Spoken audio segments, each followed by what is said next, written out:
Chemistry में अगर अच्छे मार्क्स नहीं आते, the most common reason can be that तुम प्रैक्टिस नहीं कर रहे हो अच्छे से।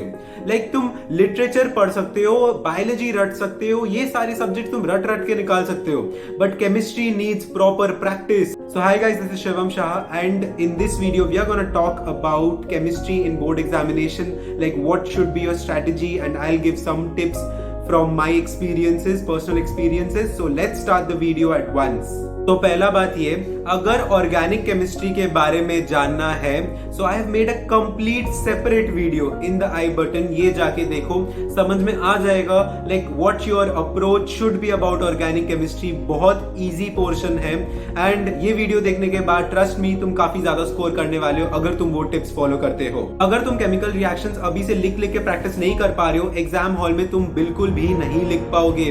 8 और 9 में मैंने ये काम बहुत ज्यादा प्रैक्टिस किया था कि मैं रट के जाऊंगा balanced equation and exam hall में लिख दूंगा, बट ये पॉसिबल होता ही नहीं था कभी।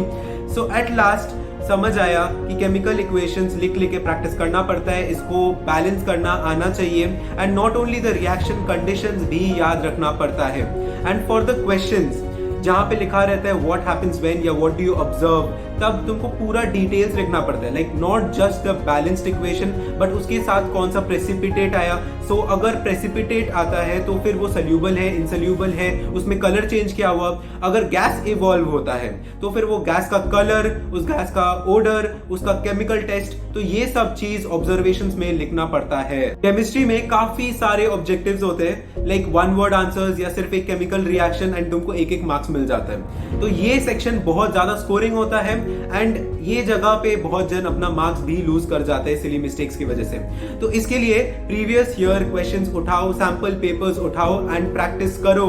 जितना ज्यादा ये स्मॉल क्वेश्चंस, ये शॉर्ट क्वेश्चंस तुम प्रैक्टिस करोगे, उतना ही ज्यादा प्रोबेबिलिटी है कि क्वेश्चंस कॉमन आएंगे एंड तुम उसे आंसर कर पाओगे।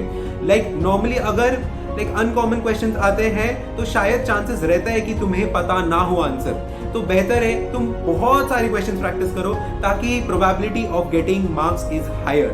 तो मोल कंसेप्ट एंड स्टोइशियोमेट्री की जब हम लोग बात करते हैं, एक बात याद रखना, अगर फॉर्मूला याद रख सकते हो तो ठीक है, कोई बात नहीं, वरना सिंपल यूनिटरी मेथड से भी क्वेश्चन सॉल्व होते हैं। एंड हाँ, जिन लोग से क्वेश्चन सॉल्व नहीं हो पाते, प्रॉब्लम सॉल्व नहीं हो पाते हैं, जाओ कंसेप्चुअल वीडियोस देखो, यूट्यूब पे काफी सारे चैनल्स हैं जहां पे सारे कंसेप्ट डिटेल्ड फॉर्म में एक्सप्लेन्ड है। अगर तुम्हें कोई स्पेसिफिक कॉन्सेप्ट का वीडियो नहीं मिल रहा है, मुझे कमेंट सेक्शन में उस कंसेप्ट के बारे में बताओ, मैं लिंक भेज दूंगा। मैंने जितना देखा है सारे कंसेप्ट्स का वीडियोस यूट्यूब पे है, तो अगर कंसेप्ट्स क्लियर नहीं है कोई बात नहीं, जाके एक बार वीडियो देख लो। एंड ये बात उन लोगों के लिए जो स्टोइशियोमेट्री के क्वेश्चंस बहुत फास्ट सॉल्व करते हैं एंड स्टेप जंप कर जाते हैं। ठीक है, घर पे कर रहे हो, प्रैक्टिस कर रहे हो, कोई बात नहीं, एग्जाम हॉल में प्रॉपर यूनिट्स डालना है, कैलकुलेशन के बाद सब कुछ अच्छे से स्टेटमेंट्स को डिलीवर करना है, एंड सारे स्टेटमेंट्स होने चाहिए। घर पे हैबिट बन जाता है जल्दी जल्दी सॉल्व करने का, कोई बात नहीं, बट एग्जाम हॉल में सारे स्टेटमेंट्स लिखना है, सारा यूनिट्स लिखना है, प्रॉपर प्रेजेंटेशन होना चाहिए। ऐसा ना हो कि हैबिट की वजह से वहां पे भी तुम जल्दी जल्दी सॉल्व करके आ जाओ बिना स्टेटमेंट्स को मेंशन करके।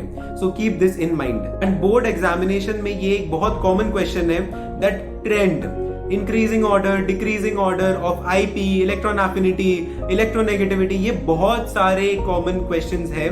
तो ये टाइप ऑफ क्वेश्चंस प्रैक्टिस करके जाना है। A special mention to these type of questions, क्योंकि ये बहुत ज्यादा कॉमन है। तो that's all for now guys. So इतना दूर तक देख चुके हो तो do consider subscribing the channel and do hit the like button अगर अच्छा लगे तो। And that's all, so thank you guys.